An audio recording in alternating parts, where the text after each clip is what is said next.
welcome. It's nice to see all the seats filled up. I know that this is always one of our most important lectures, and one of the lectures that allows us the privilege of being able to match how we feel with what we think. And we are most privileged to have two people come to speak with us. I'm sure you could see that we know each other and about each other. Our speakers today are Lucille Eichengreen. You know Lucille because you've read her book. I'm sure she might, at the end of today's lecture, I'm sure that she would be willing to sign it for you. Right? Am I presuming something? Yeah. Okay.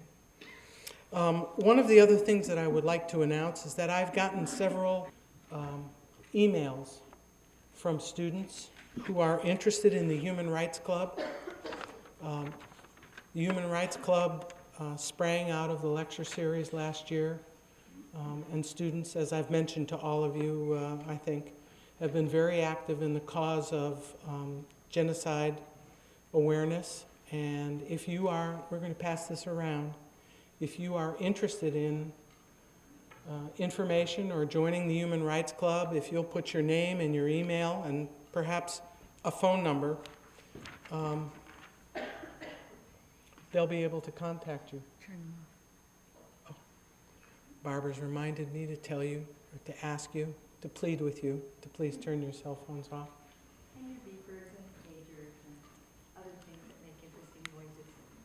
Right.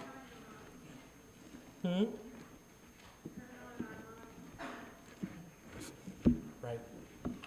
Okay. Is it warm? Are you warm? No. I can see you. So hands waving, it draws my attention. Our first speaker is Lucille Eichengreen. Normally I introduce our speakers by giving a short biography of them, but she has already done that in the book that you're going to read. Without further ado, I welcome you to welcome Lucille Eichengreen. Lucille.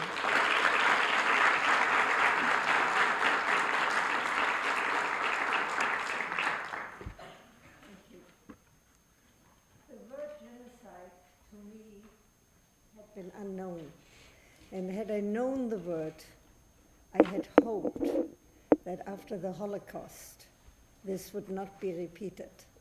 If we look at the world today, at Africa, at the former Yugoslavia, genocides, and they have their own version of a German Holocaust. I cannot really address the topic of genocide.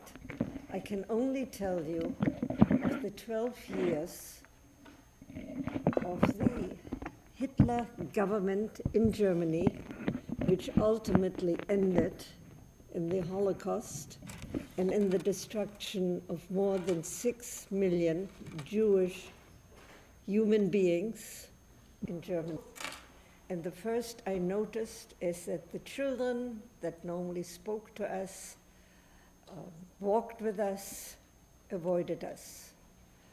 Avoiding was not enough. They began to throw stones, to spit at us, and to be very ugly, beat us up. They no longer saw us or wanted to see us. They wore a uniform, even though they did not have to when they went to school. They wore area. The synagogue was burning. The roof was missing, and around the synagogue were SR and SS in full uniform laughing. They were burning the books which they had found inside, some written in German, some in Hebrew, and they were burning them. Now it reminds me of a quote which Heinrich Heine, a German poet, had made 200 years prior to. He said, when they will burn books, it won't be long until they burn human beings. But while many people had read this quotation, including my parents, nobody took it seriously. On the same day, all the men between the ages of 16 and 65 were arrested. They were taken to a concentration camp near Berlin, and they were released within to them. Most of them emigrated in short order, some to Shanghai, some to South America, a few to the United States, and the families, if they were lucky, followed. We had to vacate our home, our apartment. The Germans invented so-called Jewish houses, which meant we had to move into a house point or another had been owned by a Jewish family, but now it was state property. Our bank accounts were confiscated. We received $100 or the equivalent, $100 a month, and it was not possible to live on that kind of money. The Germans slowly started a war against the Jews. We could not use a park bench, pretty uniform. It's only temporary and it will change, but they couldn't tell me when. On September 1st, 1939, the German army invaded Poland, and in very short order, it was between 1 week and until all resistance ceased, 4 weeks, Poland was occupied. Its ashes, Benjamin Landau. The grave still exists in the Jewish cemetery in Hamburg, but I doubt very much whether the ashes, in fact, were my father's ashes. We were ordered shortly thereafter to wear a yellow star, and we were instantly recognized on the street. It was to be tall and blonde and heavy-set. He was skinny, he had no hair, and he had no teeth. The only thing he told us, don't worry, Benno is okay. He did not tell us anything else. We hoped. We got a letter, I am fine, with a signature, once every 6 or 8 months, otherwise nothing else. In October, we saw pumps in the yards, which should have indicated to us that there was no running water. There was sewage running along the sidewalks to the streets, and we were put into a small room, 8 people, with just 3 wooden cots and a small stove. October went into November and December. It got 1,000 people out of the ghetto, mainly the old and the ones not able to work. The ones that had come from Berlin, from Prague, from Vienna, from other places, and they disappeared. We never heard from them again. And there was no way of finding out where they had been sent. We were told probably to another camp. My mother died of hunger. Hand over your children so that the rest of us may live. I have never forgiven him those words. Parents did not turn over their children, and the Germans had a curfew for the ghetto for 7 days and nights. They came into the ghetto house by house. They took the children, they took the old, were taken an hour away from the ghetto. The people were gassed and burned in mass graves. The mass graves are still in existence today. I took the trip Life in the ghetto got worse. Food got less. And there was very little hope left. There were people like my boss, we existed. They tried to help with medication, with food, but all of that took some time. You couldn't do it overnight. They found more than 10,000 dead, and another 10,000 died while they occupied the camp. They eventually burned the camp and housed us in the German army, former German army housing. I worked for the British as an interpreter in Paris, and Paris had ration cards, was recovering from a war. I lived in a dormitory, and it was not easy. I met my husband in New York later that year. We got married, we moved to California. My kids were born in California. They still live in California. And I've been back several times during the last 8 years. Fathers tell a different story than I tell. And of course, they believe their grandfather and not me. They're building monuments, they build museums, mainly in Berlin. All the former concentration camps have now a memorial. But I'm asking myself, have they learned from the past? Have we learned from the past? No, we haven't. The world is a mess. And I hope that you will make a difference, because my generation didn't make a difference. I will answer questions afterwards. Thank you.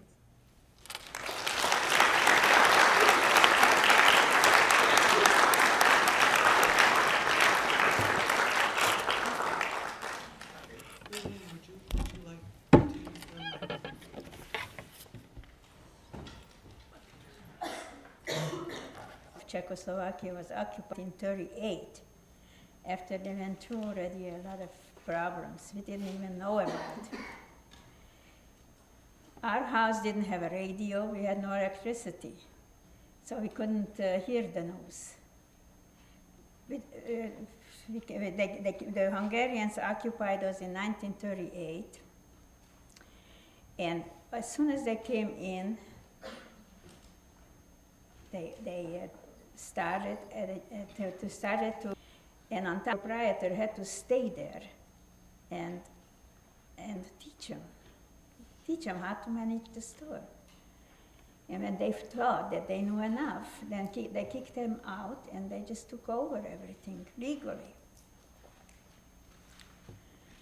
And this was, as I said, in 1938. They picked up all the young people, the young men, and I think from 16 to about 45, all called in, and they established a working camp, a forced labor camp.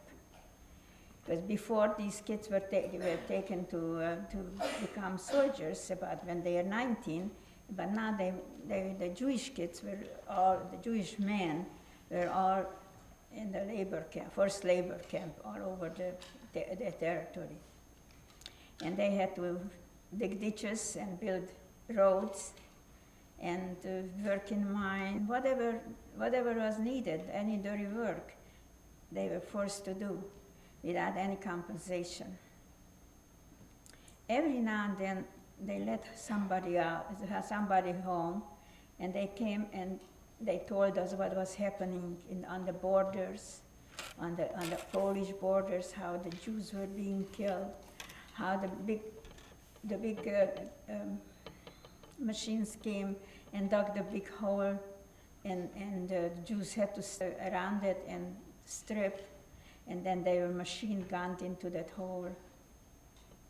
And you know, it was Poland. I thought it was a world away from Czechoslovakia, which is not, but I was 14 years old at that time, and somehow I didn't feel it. I didn't think it's going to come to us.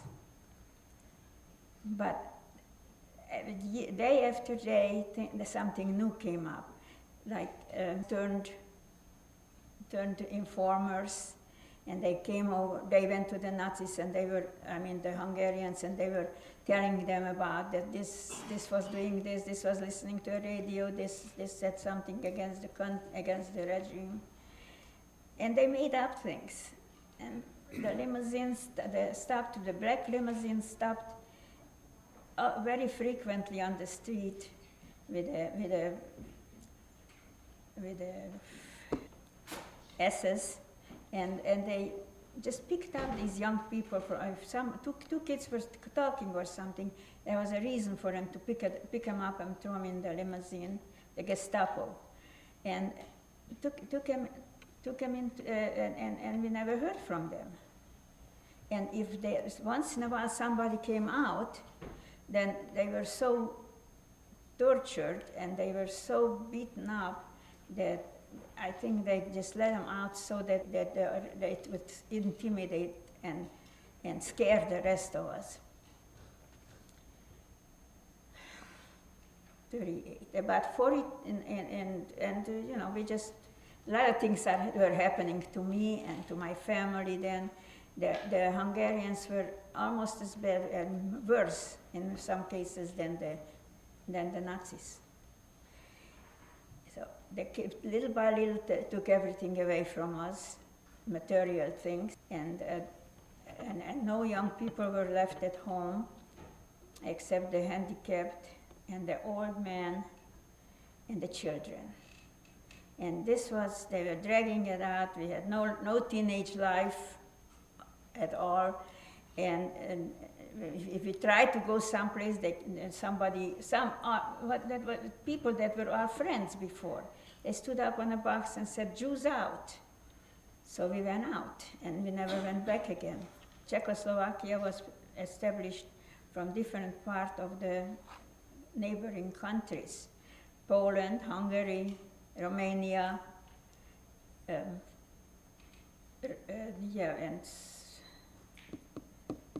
and Slovakia, and that's how Czechoslovakia came into existence.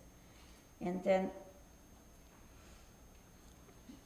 all these places were taken back when Hitler and the Hungarians came. They took our part, and they took the other countries took other parts, and there was no more Czechoslovakia.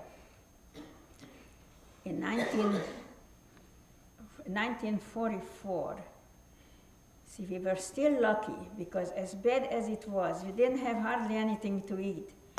We still could go to school, and we still were together, the families, until 1944. Place to go for us, because all the countries around us were already occupied by Hitler. And if the boys, some of the young boys tried to cross the border to Russia, and the news came that they were shot at the border as spies. So we couldn't do anything. So then one day we were contacted, and they said, now, out on the morning that we were supposed to be assembled, I saw all these old people with teary eyes, scared, bewildered, not knowing what to expect, and children crying with runny noses. It was cold, and I was looking at it, and I was questioning why. What did we do? Huge shelves, about 3 layers, where they were placing the bricks to dry or to cool after they took it out of the kiln. Only this time, there were no bricks there. I looked up there and I saw a bunch of people there. It looked like a zoo. There was straw underneath, and men, women, and children, whoever from the surrounding vicinity. Some cardboard, some pieces of wood, whatever we could find. And then we came back to the spot where I left my family. And I don't know how, but somehow a shelter was put together where it was, the top was covered with blanket, the sides were covered with blankets, and underneath we could, inside we could sleep, 6 of us. And we whatever we brought, and the days went by, it was running out. We were running out of food, and my mom was very depressed, and then she used to be the leader in our family, always in control. And this time I was seeing she just couldn't function, and she says, as long as you are with me, I'm okay. Once any one of you will be taken from me, I'm dead. And she kept saying that quite often. And we were in that place that they called ghetto, in that brick factory, for 6 weeks. It was raining, it was cold. We didn't have what to eat anymore. And one day some soldiers came and said, and just went like this, a group, and then they went to another, walked right there. As far as I could see, there were boxcars on each side. Then I found out soon, because they started to shut. Now you go in, every car was open. Now you go in, and started to push us and hit us to go into the boxcars. And I had my dad, and it was hard, and we went in, and now by the time I got in with Dad, there were so many of us that I thought this was it. No, they kept on shoving more people, and they made us take our little belongings, the few belongings that we had. And finally, we were so full that we could hardly stand next to each other. Then they started on the other wagons, and when all the wagons were filled, then they closed the gates. They didn't give us water, they didn't give us food, we didn't have no toilet facilities, but I heard the gates closed, and then in a little while I heard the movement of the wheels and the screeching, the wheels, and I knew we were on the way. There were some slits between the boards in that car, and I went close to it, and I was peeking out, so I would get an idea where we are. But the train started to roll so fast that it was impossible to notice anything until we stopped. We stopped to taking up water or wood or whatever made the train go, and I looked out, and I had a station, and I saw the people that were manning the station. They were Polish. Most of them were happy, with a big smile on their face, and making this kind of things that they know where we're going. We did. It didn't last very long before it got filled up, and the stench was terrible, and some people were trying to throw it out through those slits, but the train was going so fast that the wind blew it back in. So they just left it there, and it was overrunning, and somehow it went out on the floor, through the floor. And I knew a terrible voice shouting, "Keep that breath quiet, no water." And you couldn't keep the breath quiet because the child was sick. So I heard some shots, a couple of shots, and screams, and then it was quiet. Well, I could only make it out that somebody was killed. But we were going on, and then my dad had a small briefcase where he kept his praying object, his talit, his phylacteries, and a prayer book. And when I helped him come off the train, he reached back for that. And at that moment, the SS was there already with a rifle butt turned and hitting him over his head, and hitting him over and over until he was covered with blood and fell dead. Then he just motioned to some some other halflings, and they had to pull my dad by his feet to a truck. And if I think about it, how his head was up and down, bloody head up and down, they pulling him toward that truck. And I started to cry and said to the SS in German, "You just killed my father, why?" And he says, and he's lifting up his rifle butt. So at that point I ran away. I ran away to the group, with the group, ran away from the SS. And I went to find my mother and my sisters. And of that, I have a picture here, or there, or somewhere. So later, if you want to, you can look at it. Moving. My mom was on this side, and she starts to scream, "They are taking you away from me. They're separating us. I'm as good as dead already." And you know, that's all I heard.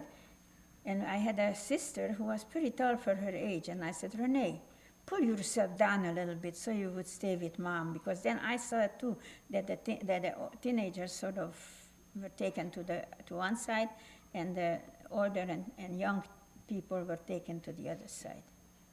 I told her to pull herself down and go with Mom. So they took her with Mom and my baby sister and my one sister and myself to the other side.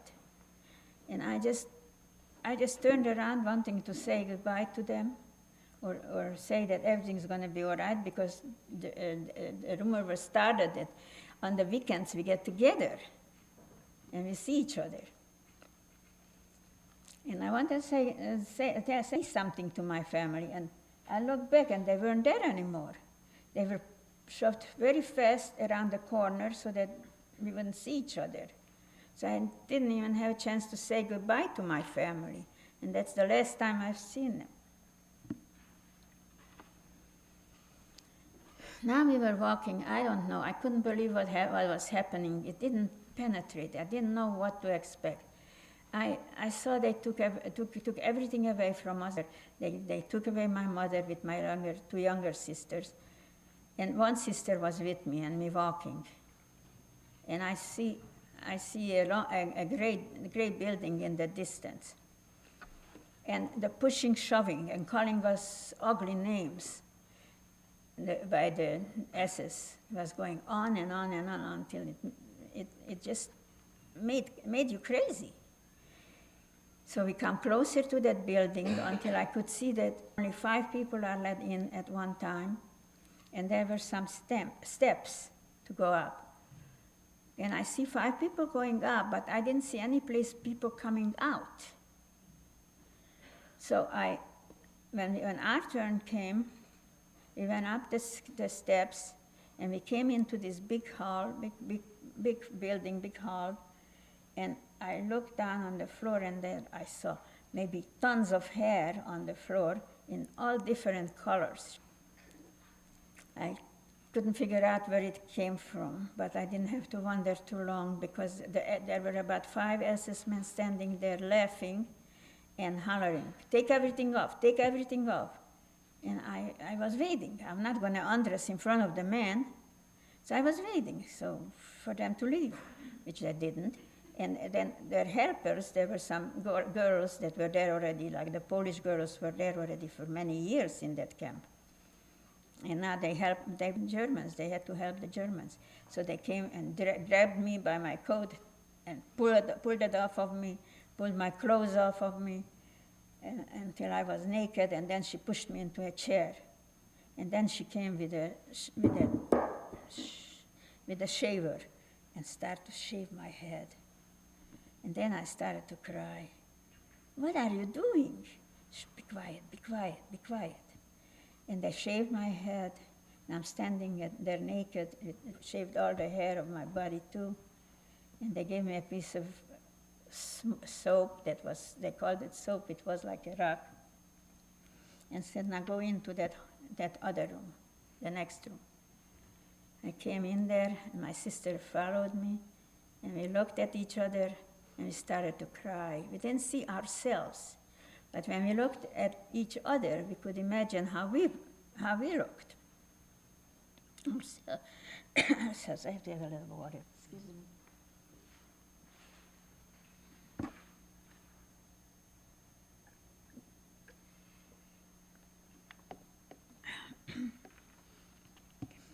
As I looked up at the ceiling, there were shower heads on the ceiling. And pretty soon the water came down, cold water. But it felt good after all those days in the boxcars. And while we're walking by, I see big tables loaded with, one was loaded with children's shoes, one was loaded with all kinds of eyeglasses, and women were standing there and sorting them out. But the third one was loaded with dentures, and that was the most puzzling to me. But how will the old people eat if the dentures are taken from them? If they would tell me then, they had long hair, they had nice street clothes, and they hollered at us, "Go back, go back. You came here to take our places." We couldn't go back, and we weren't taking their places, but that's what they shouted. And then I heard the guards pushing them back and shouting, "Verfluchte Zigeuners." Then I knew that they were the gypsies. But until then, I didn't know that gypsies were brought to Auschwitz too. We were taken to another barrack, where there was a courtyard there, and we were all standing there and shivering. And we saw like a garbage can full of some mush in front of the door. And one of the girls hollered, "Oh, you see, we came here to work. There is the food we're gonna feed the animals."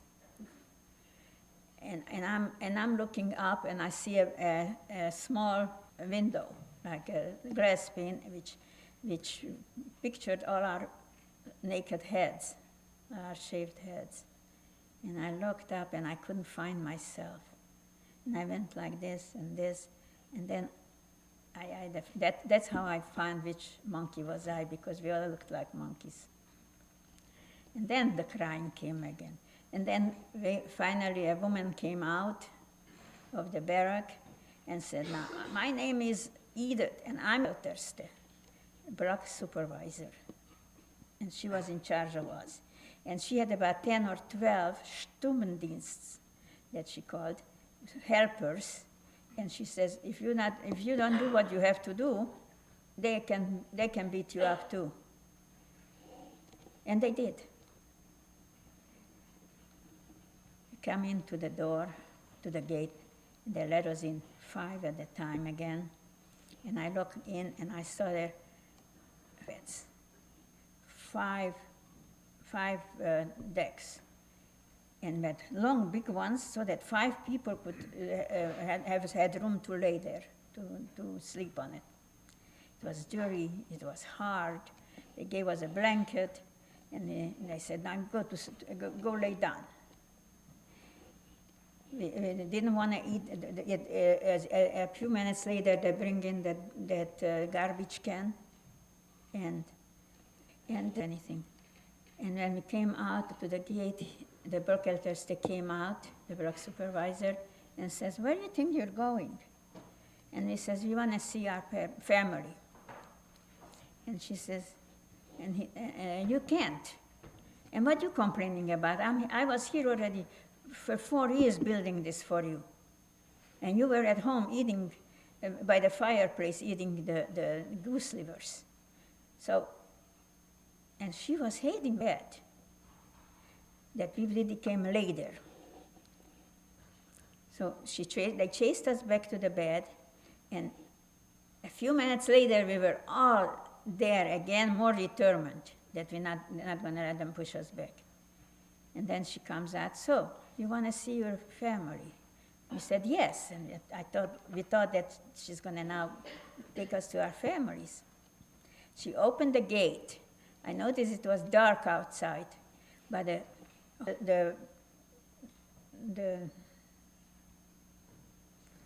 the sky was a vivid red. And I looked up and it scared me, and I didn't know where it came from. It was just red, and the stench, the smell of burning flesh.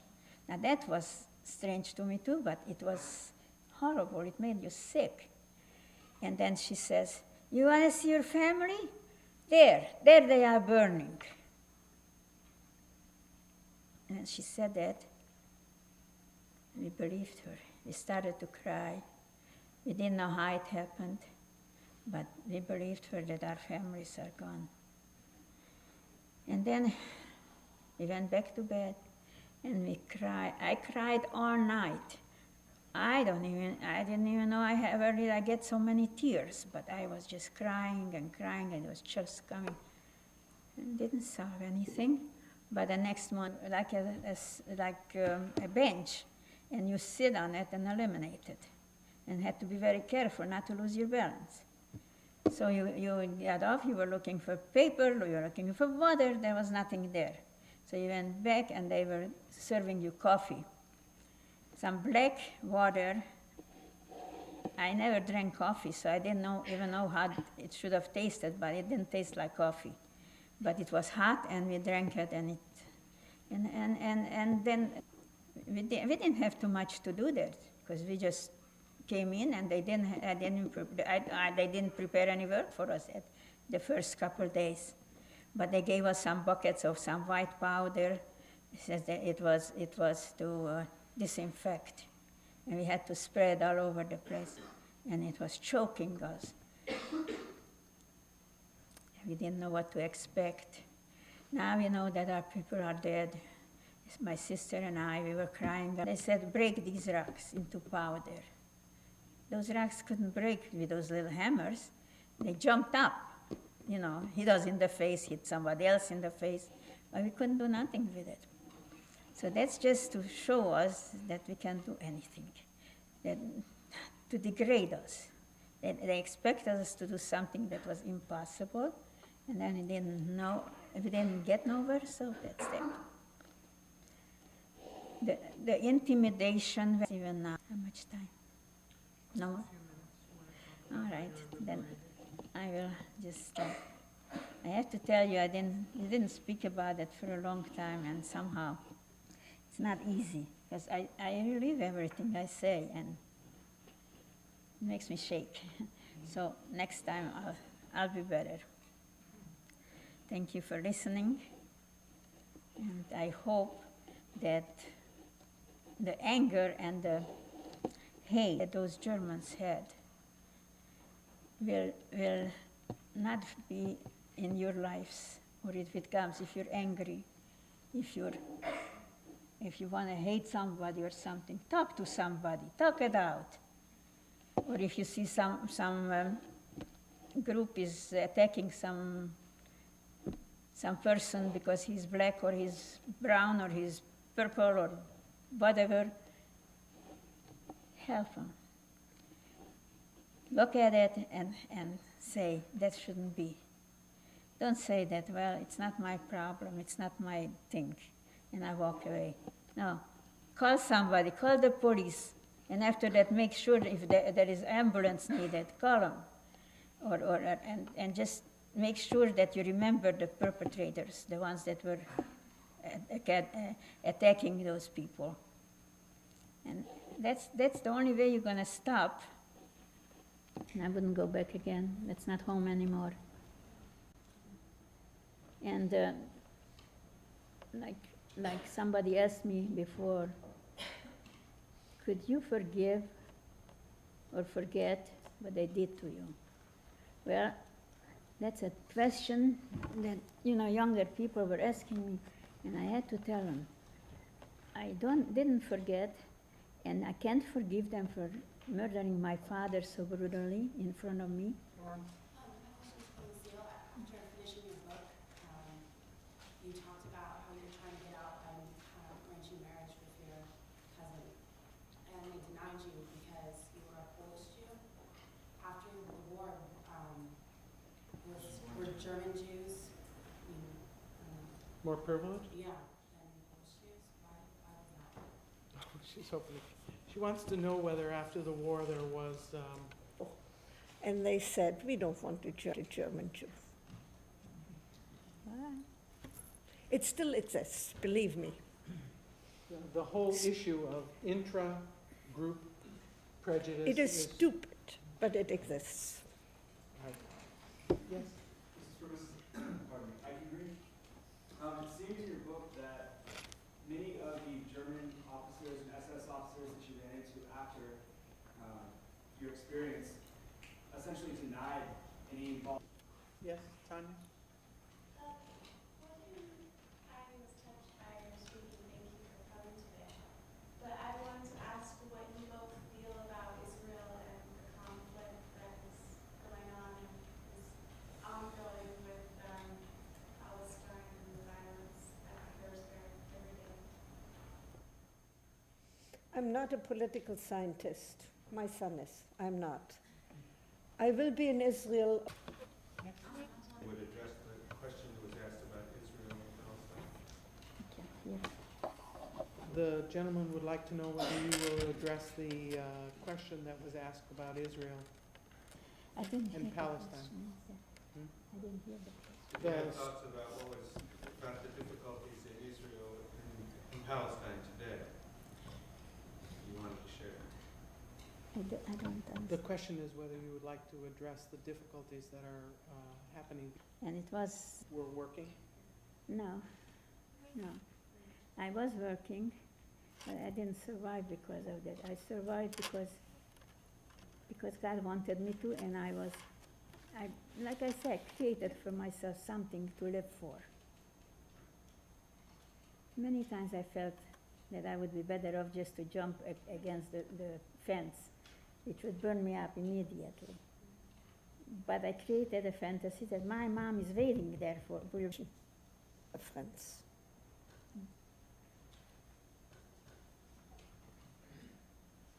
Yes.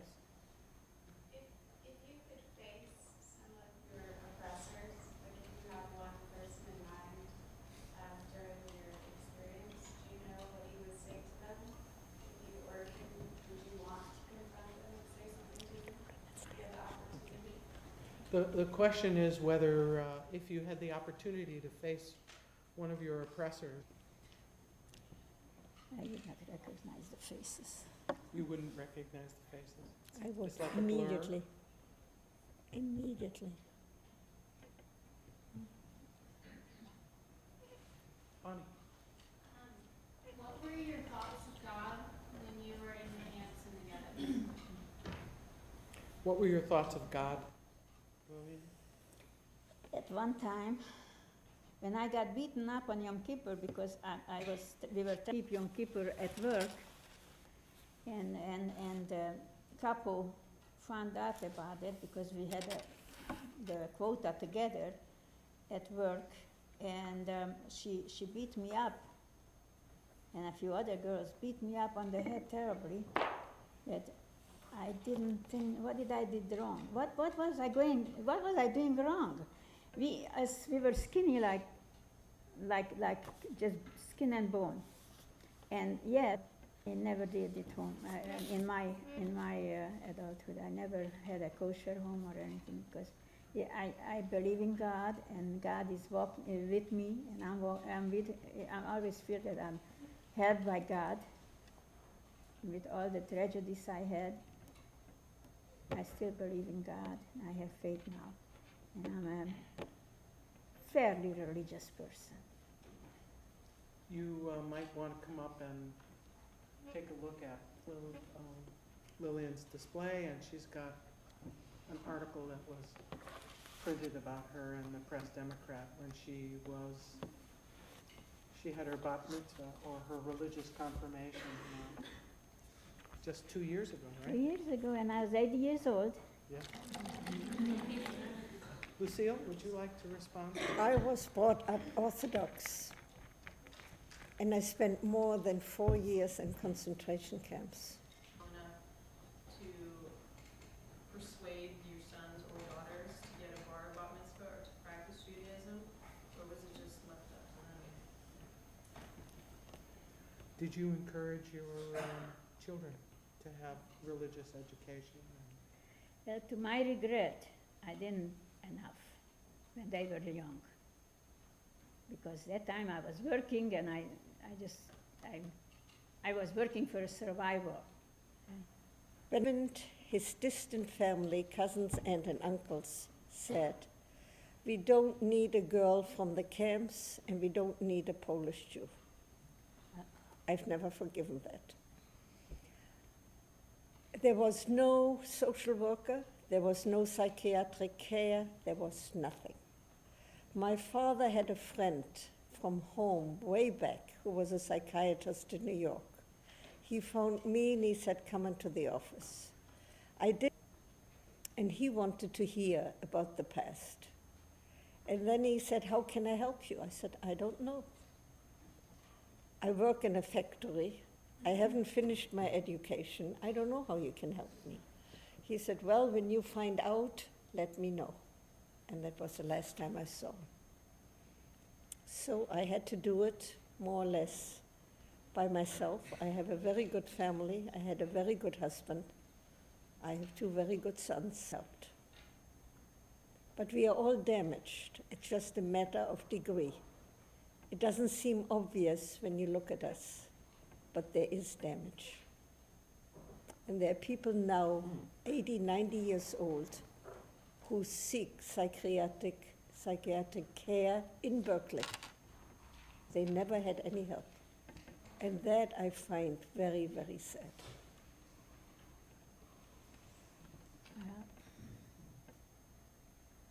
Yes. Lillian, how did you come to America? After the war, or during the war, or after the war, or when? When did you come to America? The British, can't- Oh, go ahead. I Right. came in 1949. I was 24 years old at the time. And I came with my husband and a 2-year-old little boy. Cassie? Pull off a story like that. There was a Jewish woman from Warsaw who succeeded. But she had a lot of trouble with the Polish forced labor people that worked with her. They somehow knew, they somehow sensed, and they didn't buy her story. But it was easier to survive that way than in a camp. Sometimes they did it because they were decent human beings. Maybe not literate, but decent. Some did it for money, for jewelry. I have a distant cousin who was hidden year after year, and she had a lot of jewelry, and she got rid of it, and that's how she survived. Kumirski, who wrote The Painted Bird, which is not autobiography, his family survived because they had a great deal of money before the war, and they had it with them in the form of gold and coins, and somebody was hiding them. So there were various ways of surviving. There were people who changed their religion. Take the Archbishop of Paris. His cousin is Arno Lustiger, the historian during the war. His father was in Auschwitz. His mother perished. He was hidden by Catholics. He became a Catholic. He's the Archbishop of Paris. Everything is possible. Ready for one last question? Who has it? Yes. When you were liberated, when both of you were liberated from the camps, and you were trying to make it on your own, did you have a lot of contact with other survivors? Twice. Or as a bride of an English soldier or the Palestinian Brigade, you took that avenue. And some left Europe legally, and some had to wait that long, 1952, to leave Europe. And a great many stayed. And my question to them last year was, how can a Jew of my age And then I went to that part of Czechoslovakia was taken over by the Russians, and they were closing the borders, and I didn't want to remain in Russia because I know that the Iron Curtains are, once they're down, then they will not come up. And so we escaped, and we went to the Sudeten, where we lived after the war until 1949. And then my brother brought me out to America. You'll learn later in displaced persons camps after the Yeah. war, there were so many people, Jews, but other people who were also forced laborers who had been taken to Germany from their countries, and people were kept in camps. And everybody didn't automatically go, oh, I get to go home now. Well, some people came home, and then they went back to Germany because there were these DP camps set up by the and from there gradually they could go someplace. They could go Israel, they could go America, they could go someplace. Some went to Venezuela, wherever they could get out. But some people, like myself, I didn't want to go to the DP camp. I didn't want to voluntarily go to Germany to another camp. And I was fighting that. And so I didn't come to America until 19, because by then the quota was I came to a quota and visa. And by then the quota was very long, 2,460 or 68 or something was my number. And we had to wait for 3 years for that. Had to wait 3 years. Would you join me in thanking both Lillian and